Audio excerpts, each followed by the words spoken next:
Την τελευταία εβδομάδα της αποκριάς, την τυρινή ή την τυροφάγο ή την μακαρονού, όπως λέγεται, το έθιμο προστάζει πριν τη μεγάλη νηστεία, αυθόνη κατανάλωση φαγητών και γλυκών με βάση το γάλα, το τυρί αλλά και ζυμαρικά.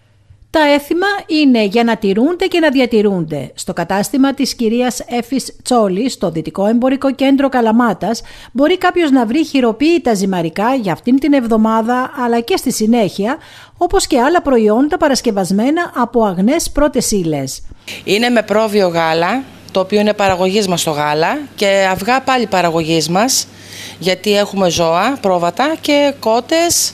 Τι ζυμαρικά φτιάχνετε εδώ? Εγώ φτιάχνω χιλοπίτα κοντή, την ψηλή που λέμε, λαζάνι και κάτι ενδιάμεσο του λαζανιού. Είναι πιο κοντό από το λαζάνι, ναι. Και φτιάχνω και την παπαρδέλα. Οπότε λοιπόν υπάρχει ποικιλία το να έρθει κάποιος να διαλέξει ζυμαρικά εδώ. Και βέβαια φτιάχνετε από ό,τι ξέρουμε και τραχανά. Και τραχανά ξινώνε, ναι, και γλυκόνε φτιάχνω, ο οποίος τρίβεται στο χέρι με τον παλιό γνωστό τρόπο της γιαγιάς. Με τον παλιό τρόπο πάλι η διαδικασία όλη που γίνεται, μένει το γάλα έξω, θα ξυνήσει, θα λατιστεί, θα ξυνήσει. Δεν χρησιμοποιούμε κάποιο συντηρητικό μέσα για να το διατηρήσουμε, να ξυνήσει, να το βοηθήσουμε με μαγιές.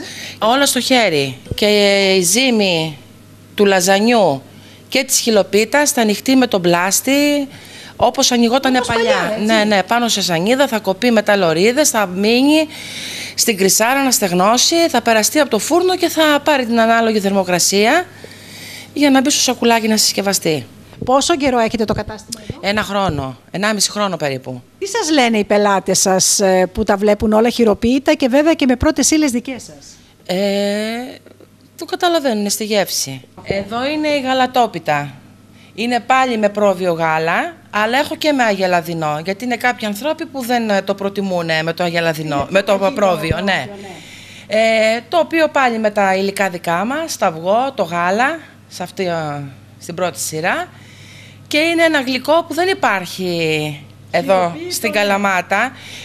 Το δουλεύουν στη Μάνη, εδώ στην Καλαμάτα, σαν Καλαμάτα όμως δεν υπάρχει σε μαγαζί, από ό,τι έχω δει και εγώ και από ό,τι μου λένε. Πού μπορεί να σας βρει ο κάθε πελάτης, κύριε? Είμαι στο Δυτικό Εμπορικό Κέντρο, στην Αγία Τριάδα, μέσα στο παζάρι που γίνεται κάθε Πέμπτη, αλλά εγώ είμαι κάθε μέρα ανοιχτή. Δεν είμαι μόνο τις Πέμπτες. Στον αριθμό 24.